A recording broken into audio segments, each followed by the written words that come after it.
आज की इस क्लास में मुताला करेंगे बच्चों हमारी दरसी किताब ख़याबान उर्दू के सबक नंबर 6 का, और इस सबक का उन्वान है मरहूम की याद में।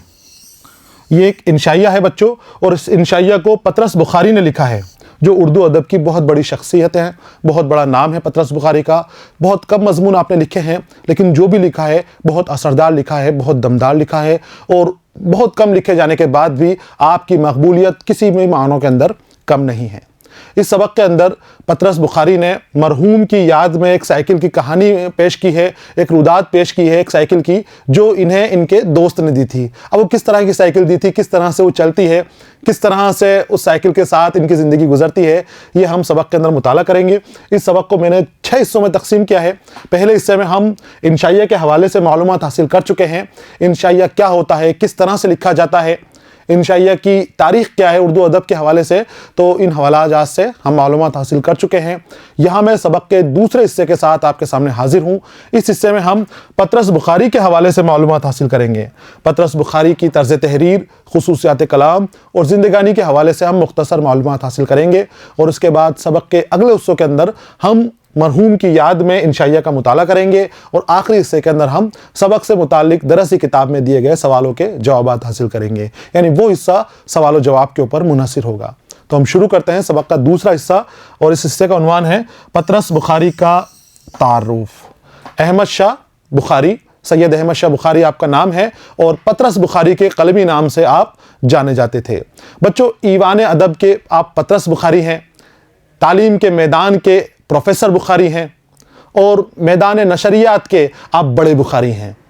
तो अहमद शाह बुखारी बहुत कम आपने लिखा है, लेकिन इस तरीक़े का लिखा है आपने, उस दर्जे का लिखा है कि कम लिखने के बाद भी आपकी शोहरत और मकबूलियत में कोई कमी नहीं आई। छोटे छोटे मज़ामीन आपने लिखे हैं, बहुत कम मज़ामीन लिखे हैं, लेकिन शुरुआती क्लासों से लेकर, छोटी क्लासों से लेकर और बड़े बड़े दर्जे तक, BA MA तक और नेट स्लेट के एग्ज़ामों तक में आपको पढ़ा जाता है, आपकी तख्लीक़ात को शामिल किया गया है। तो हर जगह आप मौजूद हैं, हर जगह आपकी तख्लीक़ात मौजूद है।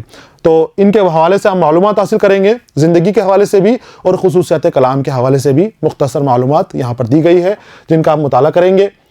पतरस बुखारी आपका कलमी नाम है, और पूरा नाम आपका अहमद शाह बुखारी था। पतरस बुखारी के नाम से आप जाने जाते थे। 1898 में आप पैदा हुए थे, और 1958 में आपका इंतकाल हुआ था। असली नाम अहमद शाह बुखारी था, और उर्दू अदब में पतरस के कलमी नाम से आप मशहूर हुए थे। बच्चों, आप जो शुरुआत में ज़हीन थे, बड़े ज़हीन थे, शुरुआत से ही ज़हीन थे। तो शुरुआती जो तालीम थी आपकी, वो आपके घर पर ही हुई। शुरुआत में कुरान की तालीम आपको दी गई और अरबी के ज़रिए आपको आगे बढ़ाया गया। उसके बाद फ़ारसी की तालीम भी आपने एक छोटे कायदे से ली। उसके बाद जब आपकी जहनीत आपके वालिद ने देखी, तो आपको एक अंग्रेज़ी स्कूल में दाखिल करा दिया गया, मिशन स्कूल में डाल दिया गया। मिशन स्कूल के अंदर आपके एक हेडमास्टर थे, पीटर वाटकिंस के नाम से। पीटर वाटकिंस के नाम के आपके हेडमास्टर थे, और इन हेडमास्टर से आपके बहुत गहरे ताल्लुकात थे, बहुत गहरे से आप उनको चाहते थे, और जो हेडमास्टर हैं वो भी इनको चाहते थे, क्योंकि आप एक ज़हीन तालिब इल्म थे। अब हर कामों में आगे रहते थे, बढ़ चढ़कर हर चीज़ों में हिस्सा लेते थे, हर तकरीबात में हिस्सा लिया करते थे। तो एक दिली जुड़ रिश्ता आपका पीटर वाटकिंस से जुड़ गया था। पीटर वाटकिंस के नाम को ही आपने अपनी कलमी नाम पीटर के तौर पर इस्तेमाल किया। शुरुआत में आप पीटर वाटकिंस के नाम से ही लिखा करते थे, और बाद में धीरे धीरे पीटर पतरस हो गया। फ्रांसीसी के अंदर पीटर को पतरस कहा जाता है, तो वो पीटर पतरस बन गया, और पतरस बुखारी हमें उर्दू अदब के अंदर मिल गए। इस तरह से आपका नाम पतरस बुखारी पड़ा। तो कलमी नाम आपका पतरस बुखारी है, इसी नाम से आप जाने जाते हैं, इसी नाम से आप मशहूर हैं। पेशावर में आप पैदा हुए, और अंग्रेज़ी में MA करने के बाद गवर्नमेंट कॉलेज लाहौर में अंग्रेज़ी के उस्ताद मुकर्रर हुए। शुरू से आप ज़हीन थे, मैंने बताया। शुरुआती तालीम आपकी घर पर हो गई, और आगे की तालीम के लिए आपको मिशन स्कूल में दाखिल करा दिया गया। मिशन स्कूल के बाद गवर्नमेंट कॉलेज लाहौर से आपने अपने आगे की तालीम पूरी की।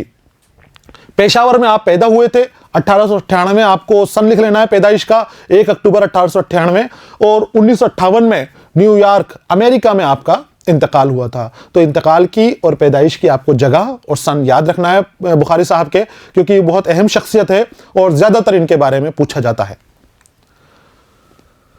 उसके बाद दिल्ली रेडियो स्टेशन से वाबस्ता होकर डायरेक्टर जनरल के ओहदे पर मामूर हो गए। आप ज़हीन थे, अपनी जहानत के बल पर ही आप तरक्की करते गए, आगे बढ़ते गए। कॉलेज के अंदर आपने लेक्चरर के पद के ऊपर फाइज हुए, मुलाजिमत हासिल कर ली, वहीं से आप अपने शोबे के सदर बन गए, अंग्रेजी के सदर बन गए। ये आपकी इतनी बड़ी शख्सियत थी, आपकी जहनियत की ही बात थी कि आपसे पहले कोई भी हिंदुस्तानी उस ओहदे तक नहीं पहुंच सका था जिस ओहदे तक आप गए। आप लाहौर यूनिवर्सिटी के शोबा अंग्रेजी के सदर मुकर्रर किए गए, और वो ऐसा पेशा था, वो ऐसा ओहदा था कि आपसे पहले कोई और हिंदुस्तानी, कोई और पाकिस्तानी उस ओहदे तक नहीं गया था। उस वक्त लाहौर हिंदुस्तान में ही शामिल था। तो आप पहली शख्सियत थी जो हिंदुस्तान से ताल्लुक़ रखती थी और उस ओहदे तक आप फाइज हुए थे। आपसे पहले अंग्रेजी वहां पर रहा करते थे, और फिर अपनी जहनियत के बल पर ही आप कॉलेज के सदर तक पहुंच गए, और फिर कॉलेज के सदारत के ओहदे से ही आपने बीच में ही इस्तीफा दे दिया। इस्तीफा आपने इसलिए दिया क्योंकि उस वक्त रेडियो शुरू हो गए थे। तकरीबन 1936 के अंदर हिंदुस्तान के अंदर ऑल इंडिया रेडियो की सर्विस जो है शुरू हो गई थी। अब वहां पर उस वक्त मज़ामीन लिखने वाले, नए तरह के काम करने वाले और अदब से जुड़े हुए लोगों की भर्तियां की जा रही थी, उनको वहां पर लिया जा रहा था। तो आप भी दरस व तदरीस का काम छोड़कर रेडियो से वाबस्ता हो गए, और रेडियो में ही आपने वहीं से आपने रिटायरमेंट हासिल किया। दिल्ली रेडियो स्टेशन से आप वाबस्ता हो गए, और वाबस्ता होकर डायरेक्टर जनरल के ओहदे पर आप मामूर रहे। पतरस बुखारी उर्दू अदब के मादूद चंद लिखने वालों में से हैं जिन्होंने अगरचे कम लिखा लेकिन शोहरत बहुत हासिल की। मादूद चंद, बहुत कम गिनती में, बहुत कम ऐसे शोरा हैं, बहुत कम ऐसे अदीब हैं, मुसन्निफ हैं जिन्होंने कम लिखा है लेकिन उनकी शोहरत किसी भी मानों के अंदर कम नहीं है। वो शोहराए आफाक के ऊपर हैं, ऊंचाइयों के ऊपर, बुलंदियों के ऊपर उनकी शोहरत है। बहुत कम वो लिखने वाले हैं, और पतरस बुखारी भी उन लोगों में शामिल हैं, उन अदीबों में शामिल हैं कि कम लिखने के बाद भी आपकी शोहरत में किसी तरह की कोई कमी नहीं है। पतरस के मज़ाहिया मज़ामीन का मजमुआ मज़ामीन पतरस कुल 11 मज़ामीन पर मुश्तमिल है, मगर इस मुख्तसर किताब में कह कहो कि एक रंगारंग दुनिया आबाद है। आपकी किताब का नाम है मज़ामीन पतरस, और इसके अंदर कुल 11 मज़ामीन शामिल हैं। 11 मज़ामीन को मिलाकर ये किताब लिखी गई है, इस किताब को शाये किया गया है। लेकिन ये 11 मज़ामीन बड़ी बड़ी किताबों के ऊपर भारी है, बड़े बड़े अदीबों की बड़ी बड़ी तख्लीकात के ऊपर भारी है, बड़े बड़े मज़ाह निगारों के ऊपर भारी है। तो कम लिखा है आपने, लेकिन कम लिखने के बावजूद भी आपने बेहतरीन लिखा है। आपकी शोहरत में किसी भी तरह की कोई कमी नहीं है। उन्होंने अंग्रेजी अदब के मुताले से फ़ायदा उठाया है। अंग्रेजी के आप उस्ताद थे, शुरू से ही आप ज़हीन थे, और अंग्रेजी में आपकी बड़ी दिलचस्पी थी। जब आप मिशन स्कूल के अंदर आपको दाखिला कराया गया था, तो वहाँ पर आप अंग्रेजी अदब की जो नज़में हैं उनको मुँह ज़बानी याद करके तकरीबों में सुनाया करते थे, जलसों में सुनाया करते थे। तो आपका लहजा, आपका अंदाज़े बयान, अंग्रेज़ी पढ़ने का तरीक़ा, वो आपको दूसरे तालिब इल्मों से अलग कर दिया करता था, दूसरों से अलग अंदाज आपका था। और यही बात थी कि वहाँ के हेडमास्टर आपको बहुत मोहब्बत किया करते थे, वहाँ के उस्ताद आपको बहुत चाहते थे। तो अंग्रेज़ी शुरू से ही आपकी बहुत अच्छी थी, बाद में भी आप पूरी तरह अंग्रेज़ी के अंदर ही लिखते रहे, अंग्रेज़ी अदब से ही आप वाबस्ता रहे। अंग्रेज़ी अदब के बाद आप उर्दू अदब में आए थे। उनकी तहरीर पर अंग्रेज़ी तर्ज की गहरी छाप है। उनकी इबारत में शोखी, शगुफ्तगी, रवानी और बेसाख्तापन नुमाया है। सीधी सादी बातों से मज़ाक पैदा करना, लफ्ज़ों के उलट फेर से जुमले चुस्त करना और ख़ुद को मजाक का मौजू बनाकर अपने ऊपर हंसना उनका ख़ास अंदाज है। ये उनका तर्ज तहरीर है, खुसूसियत कलाम है उनकी। उनके कलाम की खुसूसियात के अंदर बताया गया है कि इबारत में आपके शोखी मिलती है, शगुफ्तगी मिलती है, रवानी मिलती है, बनावटीपन नहीं मिलता, बेसाख्तगी उनके यहाँ पर मिलती है, बेसाख्तापन उनके यहाँ पर नुमाया तौर पर है, और सीधी सादी बातों से आप मज़ा पैदा करते हैं। बड़े बड़े हादसात, बड़े बड़े चीज़ें उनके लिए नहीं चाहिए, छोटे छोटे मौज़ूआत का इस्तेमाल करके वो उसी में मज़ा पैदा कर देते हैं। और मज़ा पैदा करने का बच्चों तरीक़ा ये है कि जब मज़ा निगार होते हैं, ज़्यादातर मज़ा निगार होते हैं, वो किसी भी शय को निशाना बनाकर, किसी किरदार को निशाना बनाकर उसका मजाक उड़ाया करते हैं और उसके बाद अपनी बात कहते हैं। लेकिन पतरस बुखारी के यहाँ पर यह काम नहीं होता। पतरस बुखारी खुद का मजाक उड़ाते हुए नजर आते हैं, खुद की ज़िंदगी को अपने मज़ामीन का ज़रिया बनाते हैं, मज़ामीन के ज़रिए ज़िंदगी के हालात को ज़ाहिर करते हैं और ख़ुद का मजाक उड़ाते हुए कारी को हंसाते हैं, पढ़ने वाले को हंसाते हैं। खुद का मजाक बनता है तो कोई बात नहीं, उसी के ज़रिए वो दूसरे सामने वाले को हंसाते हैं और हंसाने हंसाने में ही सबक आमेज़ बातें कह जाते हैं। एक जगह अपने एक मज़मीन के अंदर वो कहते हैं कि असल मुसलमान वो है जो रात को कलमा पढ़कर सो जाता है और सुबह उठकर कलमा पढ़कर वापस उठ जाता है। अब वो अपने बारे में कह रहे हैं कि हम तो सच्चे मुसलमान हैं, हम रात को कलमा पढ़कर सोते हैं और सुबह कलमा पढ़कर उठते हैं, कुल हु अल्लाह पढ़ के सच्चे मुसलमानों की तरह सो जाया करते हैं। तो ये तंज क्या है मुसलमानों के ऊपर, हमारे आदत के ऊपर, हमारी कौम के ऊपर। लेकिन किसी को कुछ नहीं कहा, खुद के ऊपर निशाना बना के खुद के बारे में कहा और वो सबके ऊपर बात हो गई। तो ये इस्लाह के लिए सबक आमेज बातें भी वो कहे जाते हैं। हंसी हंसी में खुद का मजाक उड़ाते उड़ाते जो मकसद है वो भी इनका साबित हो जाता है, वो भी साफ कर देते हैं। वो जिंदगी की छोटी छोटी सच्चाइयों पर नजर रखते हैं और अपने पढ़ने वालों को खूब हंसाते हैं। उनकी ज़राफ़त निहायत खुशगवार असर छोड़ती है। जो उनका हंसने का तरीका है, वो जो अंदाज है, वो गालिब के अंदाज का है। जिस तरह का मज़ा गालिब के यहाँ पर मिलता है, जिस तरह की ज़राफ़त गालिब के यहाँ पर मिलती है, उसी अंदाज की ज़राफ़त पतरस बुखारी के यहाँ पर मिलती है, वही अंदाज अहमद शाह बुखारी के यहाँ पर मिलता है। ज़ेरे नज़र मज़मून मरहूम की याद में पतरस बुखारी का शाहकार है, जिसका हम मुताला करने वाले हैं मज़मून।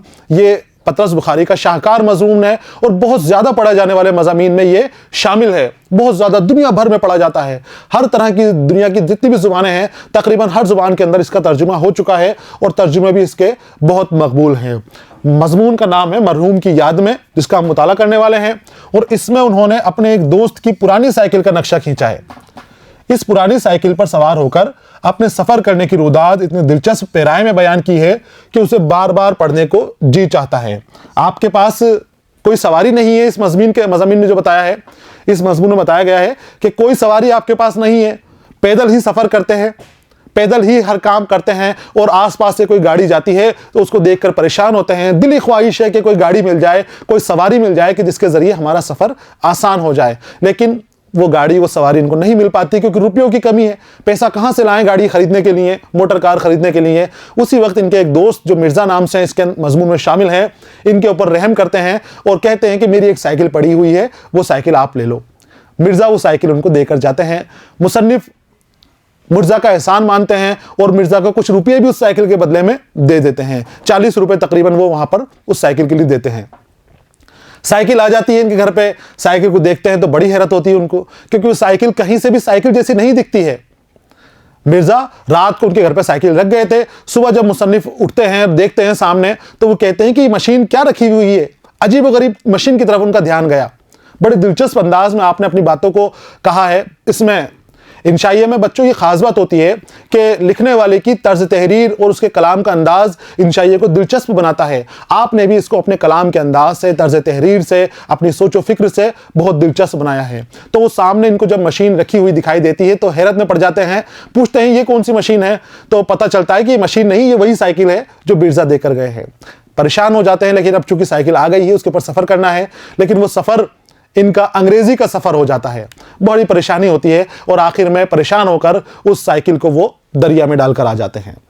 और ये दरिया में डालने के बाद साइकिल ही मरहूम हो जाती है और उसी की याद के अंदर ये इंशाइया मरहूम की याद में लिखा गया है। उस साइकिल को याद कर रहे हैं, इसमें उसके ताज़ियत पेश कर रहे हैं। किस अंदाज में पेश कर रहे हैं वो हम सबक के अंदर मुताला करेंगे। पतरस के मज़ाह में शाइस्तगी और खुश मजाकी का अंदाज बहुत नुमाया है। अपने फितरी मज़ाह की वजह से पतरस की तहरीरें हमेशा शौक़ के साथ पढ़ी जाती हैं। मैंने आपको बताया बहुत ज़्यादा पढ़े जाने वाले मुसन्निफ़ीन में आप शुमार किए जाते हैं और ये मज़मून जो है आपका, ये मज़मून भी बहुत ज़्यादा पढ़े जाने वाले मज़ामीन में शामिल है।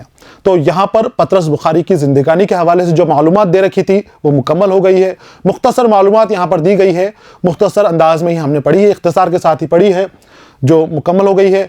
आपको इसे भी लिख लेना है, अपने उस्ताद को चेक कराना है और याद करने की भी कोशिश करनी है। जो अहम बातें हैं वो तो कम से कम आप याद रखें हैं। अगले हिस्से के अंदर हम सबक मरहूम की याद का मुताला करेंगे। इस सबक को 3 हिस्सों में तकसीम किया गया है। एक हिस्से में जब मुसन्निफ पैदल चलते हैं तो वो हिस्सा बताया गया है कि पैदल चलने का दर्द क्या होता है। दूसरे हिस्से में साइकिल मिलने की खुशी जाहिर की गई है और तीसरे हिस्से में साइकिल की वजह से जो इनको परेशानी हुई है वो परेशानी बताई गई है। इन तीनों हिस्सों का मुताला आगे वाले हिस्सों के अंदर करना है। आपको इंतज़ार करना है। पढ़ते रहिए, खुश रहिए। अलविदा।